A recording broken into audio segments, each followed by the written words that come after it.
42년 동안 단 하루도 멈추지 않았던 공장이 있었습니다.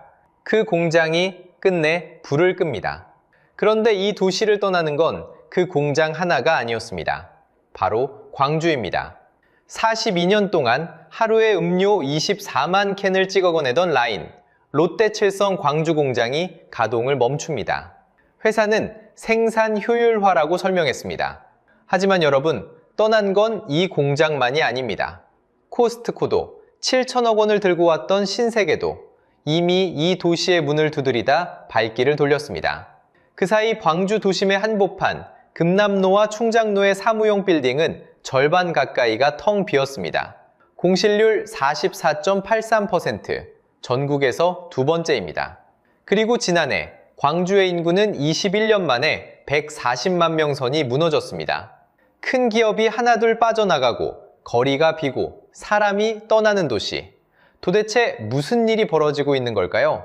그리고 끝까지 보시면 아시게 됩니다. 이건 결코 광주만의 이야기가 아닙니다. 본격적인 이야기에 들어가기 전에 채널 구독과 좋아요 한번 눌러주시면 지방도시의 진짜 현실을 끝까지 추적하는데 큰 힘이 됩니다. 광주의 한 공장은 42년 동안 불이 꺼진 적이 없었습니다. 두 개의 생산 라인은 매일 음료 24만 캔을 쏟아냈습니다. 새벽이든 한밤이든 기계는 멈추지 않았습니다. 그 불빛은 도시의 맥박과 같았습니다. 불이 켜져 있는 한 사람이 출근하고 월급이 돌고 동네 식당에 손님이 들었습니다. 그런데 올해 안에 그 불이 꺼집니다. 롯데칠성 광주 공장이 가동을 멈춘다는 방침입니다. 회사는 이유를 이렇게 설명합니다. 구조조정이 아니라 생산 효율화라고 말입니다. 일하던 30명 남짓한 직원들은 안성과 양산, 대전의 다른 공장으로 자리를 옮긴다고 합니다. 같은 시기에 경기도에 있는 또 다른 공장 한 곳도 함께 문을 닫습니다. 말은 담담합니다. 회사 사정으로 공장 하나가 정리된다. 흔히 있는 일처럼 들립니다. 한 회사의 결정일 뿐일까요? 아닙니다. 42년이라는 시간을 한번 떠올려 보겠습니다. 어떤 사람은 그 공장에서 청춘을 보내고 머리가 희끗해졌습니다. 누군가에게는 평생의 일터였습니다.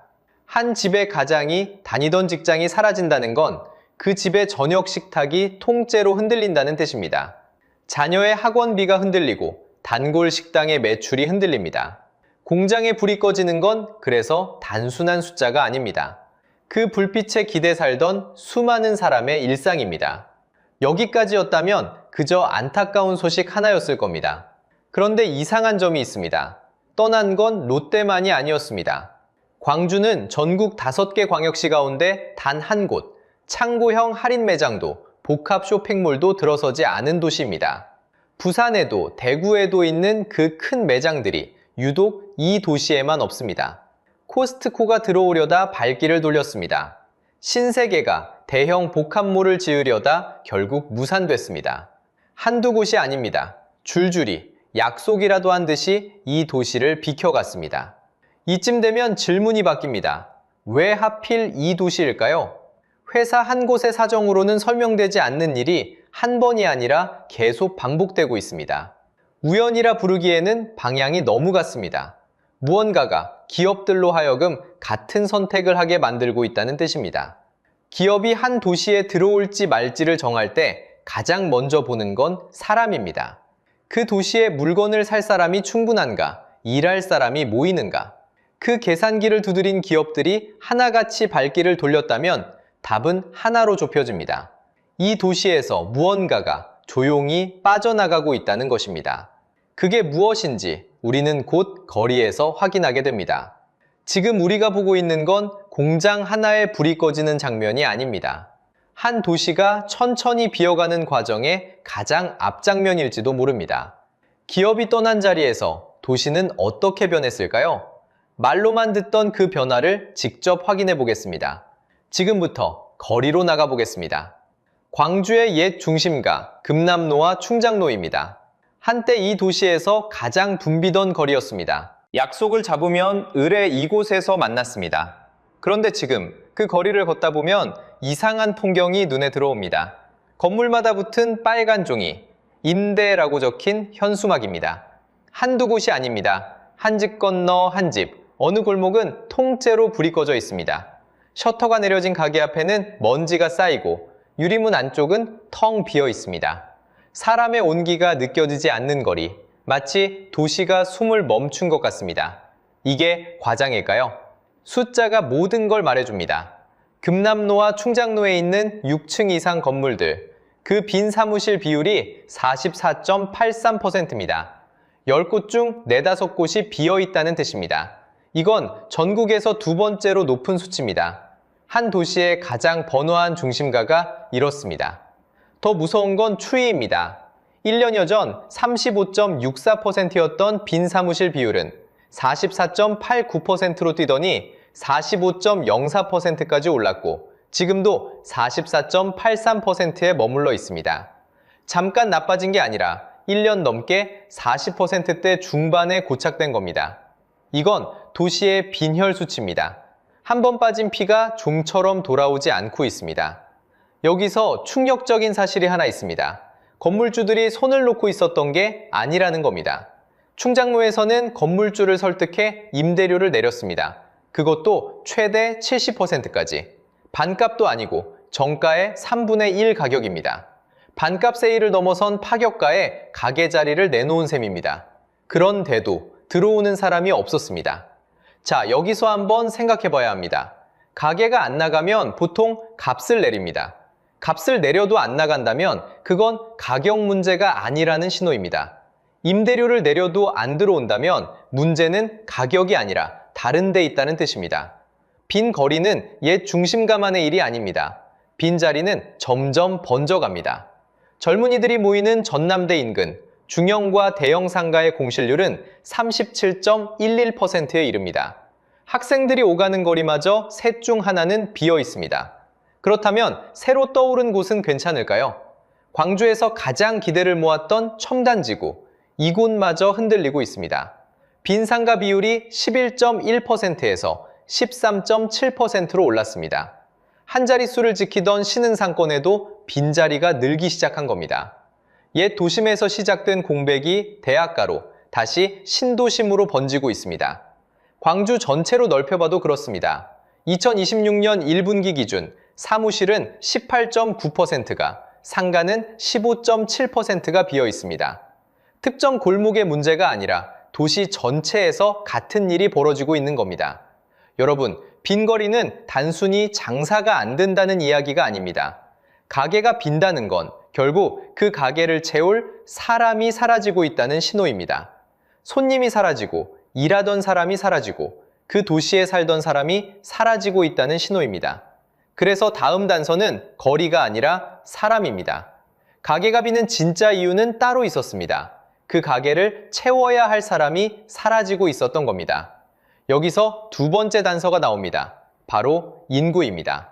2025년 광주의 인구가 무너졌습니다. 140만 선이 깨졌습니다. 무려 21년 만의 일입니다.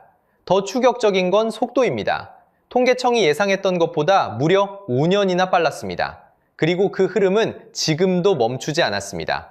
2026년 4월 기준 광주 인구는 138만 6,567명까지 내려왔습니다. 속도는 완만해졌지만 방향은 여전히 한쪽입니다. 줄어드는 쪽입니다. 그런데 숫자보다 더 봐야 할 게 있습니다. 누가 떠나고 있느냐입니다.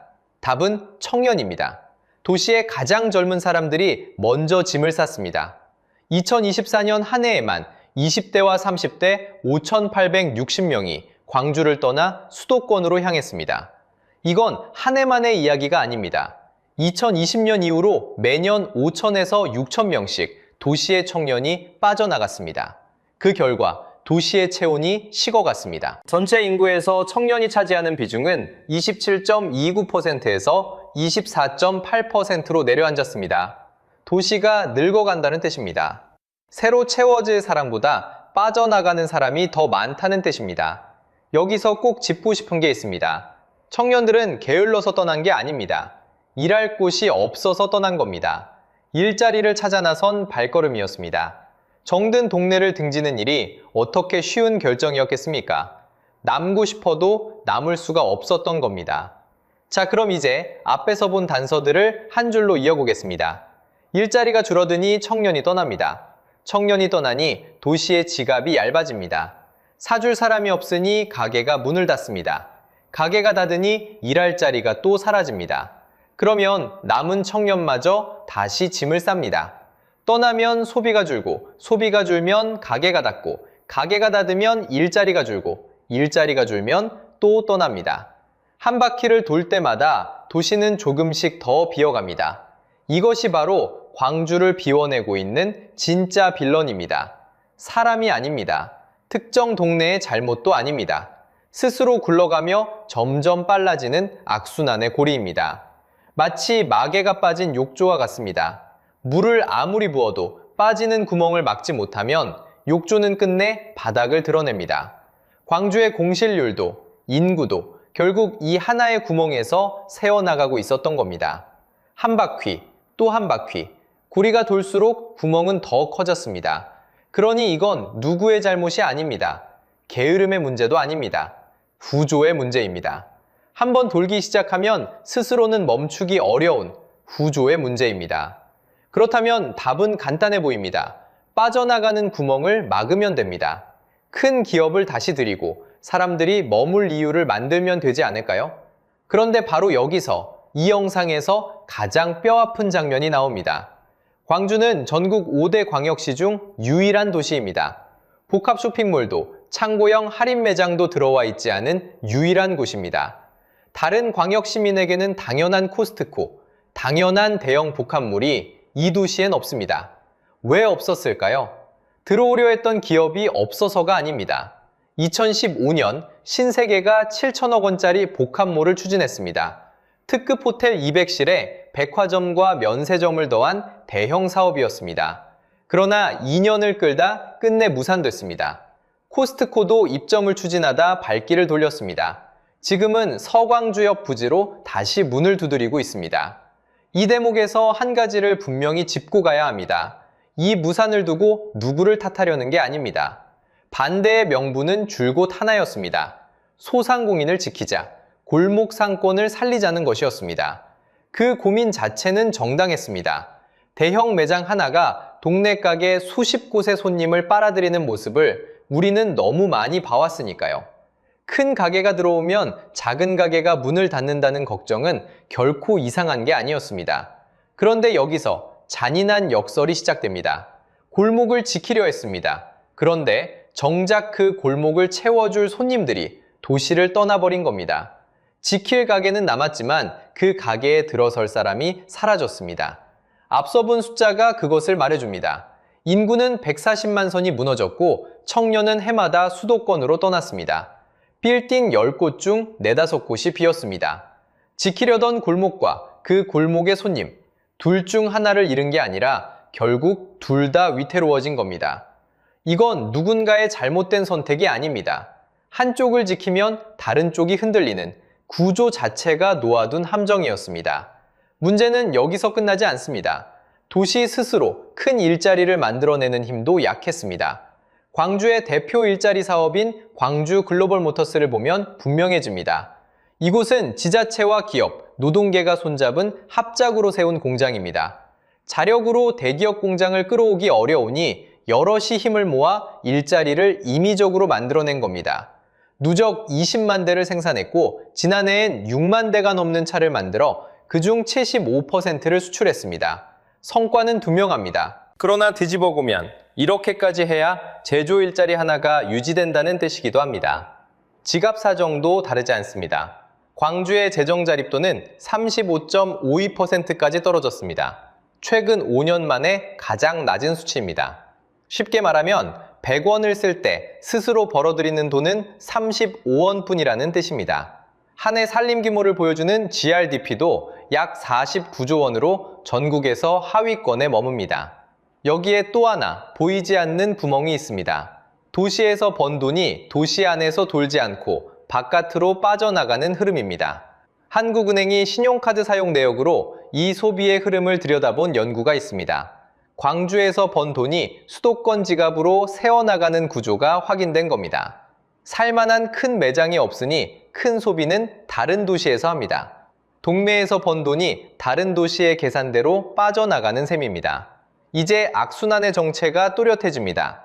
사람이 떠나니 소비가 줄고, 소비가 주니 가게가 닫고, 가게가 닫으니 일자리가 줄고, 일자리가 주니 사람이 또 떠납니다. 여기에 큰 매장이 없어 남은 소비마저 바깥으로 새어나갑니다. 한번 돌기 시작한 이 고리는 스스로 멈추는 법을 모릅니다. 빠지는 욕조의 마개를 막지 않으면 물이 계속 빠지듯 누가 마개를 막아주기 전까지 도시는 계속 비어갑니다. 다시 한번 말씀드립니다. 이건 광주가 게을러서가 아닙니다. 사람을 탓할 문제도 아닙니다. 도시 하나를 통째로 가둬버린 구조의 함정입니다. 그런데 똑같은 갈림길에서 정반대를 선택한 도시가 있습니다. 그 도시의 이름은 대전입니다. 광주와 무엇이 달랐을까요? 그렇다면 정말 답이 없는 걸까요? 그렇지 않습니다. 대전은 2021년 도심 한복판에 대형 백화점을 들였습니다. 광주가 골목을 지키려 대형 점포를 막던 바로 그 시기였습니다. 결과는 어땠을까요? 문을 연 지 1년 만에 매출 8천억 원을 넘겼습니다. 직접 고용한 인원만 3,000명에 달했습니다. 더 놀라운 건 사람입니다.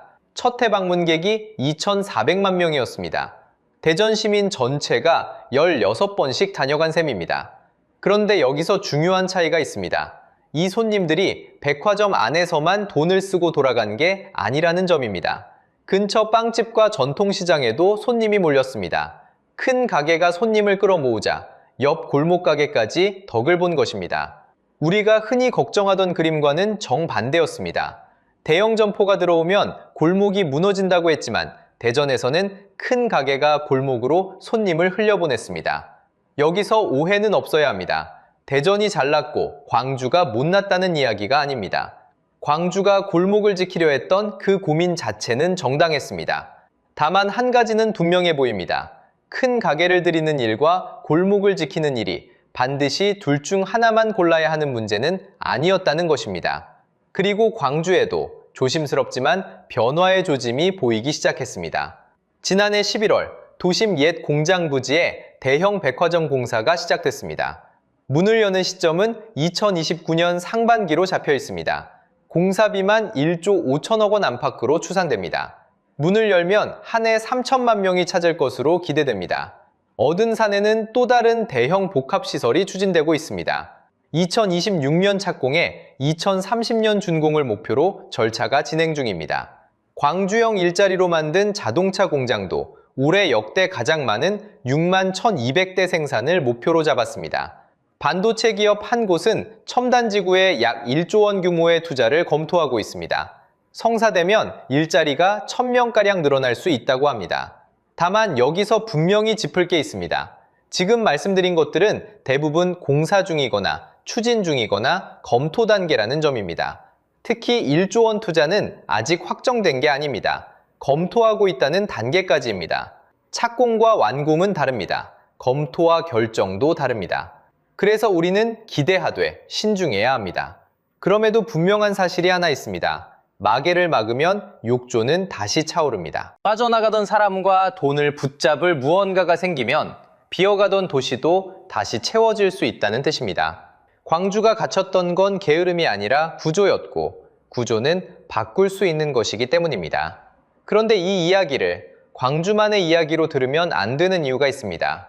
자, 여기까지 오신 여러분과 함께 광주가 걸어온 길을 한번 되짚어 보겠습니다. 시작은 기업이 떠나는 일이었습니다. 42년 동안 불을 밝히던 공장이 가동을 멈추고 대기업들이 하나둘 발길을 돌렸습니다. 그러자 거리가 비기 시작했습니다. 핵심 상권의 빌딩은 10곳 중 4, 5곳이 빈 채로 남았고 임대료를 크게 내려도 그 자리는 채워지지 않았습니다. 그리고 결국 사람이 사라졌습니다. 21년 만에 인구 140만 선이 무너졌고 일자리를 찾는 청년들은 해마다 수도권으로 떠났습니다. 기업이 떠나니 거리가 비고 거리가 비니 사람이 떠나고 사람이 떠나니 다시 기업이 떠납니다. 한 번 돌기 시작하면 스스로 멈추지 못하는 고리. 이것이 오늘 우리가 끝까지 쫓아온 진짜 정체였습니다. 광주는 게을러서 무너진 것이 아닙니다. 이 악순환의 구조 안에 갇혀 있었던 것입니다. 그런데 이 이야기를 광주만의 이야기로 들으시면 안 됩니다. 전국 229개 시군구 가운데 무려 141곳, 그러니까 10곳 중 6곳이 이미 사라질 위험에 놓여 있습니다. 더 무서운 건 방향입니다.